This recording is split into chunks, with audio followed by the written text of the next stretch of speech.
So it's okay. Are you alright to carry on? Yeah. Yeah? Your mum will read the paragraph on the school. And we lived in the school, the street, but backed onto the school. Right, it says here, this tragedy was one of the first and grimmest lessons of London. About 450 homeless lost their lives in that school, a figure to be dismissed lightly by those who measure casualties in terms of Passchendaele or the Somme. It was the needlessness of the tragedy which made it so terrible. There's quite a bit more about it, but I can add that on because the batteries. So you can see how many was killed there? 450 they're saying, but interestingly here they're saying it happened at 3:45 in the morning when obviously there would have been no children at the school. No, Yes, they were. Yeah, well, They were evacuated. They were actually living in the school at the time. For for the night. Okay. It was a depot type. Mm. No, it was a school. The school was a, It wasn't a depot. It was the South Ulster Road School. Mick used to go to that school. They used it as a base for putting people from one school to another to shift them around. That was only a temporary measure. So how many? 450. So 450 was killed next door to us. That must have been. Oh, James, about your chickens. Almost everybody had chickens in their yard. Yeah. And when we got out, our shelter was the Anderson shelter, which only took 4 to 6 people maximum, but very effective. The small ones, the corrugated steel. That's the one, Harry. Half buried into the floor. That's the one. Yeah. Anyway, we kept these chickens. When we got out in the morning, the poor bloody chickens had all their feathers blown off. Really? I'm not kidding. Bald as a coot. They're on the perch. They were oven ready, were they?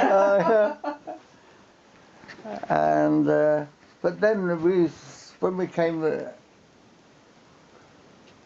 when we were evacuated, well, not evacuated, when we lived with my grandfather, which was in about, I suppose, a mile away.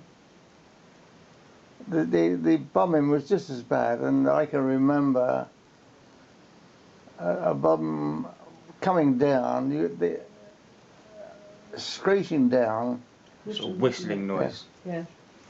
And I thought to myself, you don't hear the one that hits you. Positive thinking, eh? And that goes through my mind.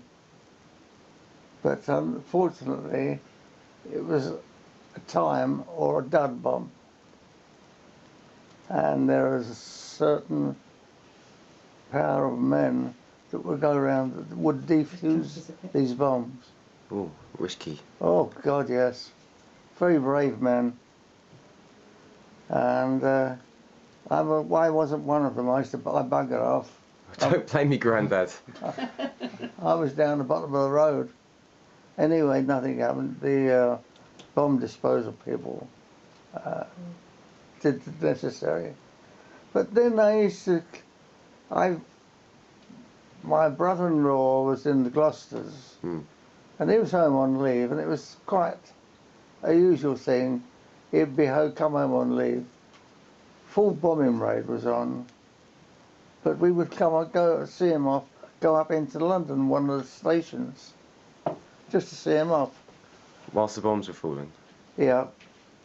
And the bloody awful thing was, I was using the underground, the bombs, and oh Christ, buses. Yeah. And the underground into the station. But I had to go through to the underground, and the stench of people in the underground was just awful. What station? Did you guys ever go shelter in the underground? No, you were passing through. You passed through? To get home. So the tubes would still be running whilst people were sheltering? Yeah. But these people were sheltering from, they were based, they stayed there for weeks. Really? They lived like that, didn't they? So they Yeah. go to the toilet Oh, down yeah. there, they'd wash down there, they'd sleep. Exactly, yeah. And the smell of stale food, and it was awful. So you guys used... But they were safe. And you, They why, saved down there. so you guys didn't use the tube stations to shelter No, in? bugger that. Really? Yeah, We'd take our chance upstairs. Really? Most Yeah. of the people in the East End. What, didn't go down? No. Wasn't there a really big disaster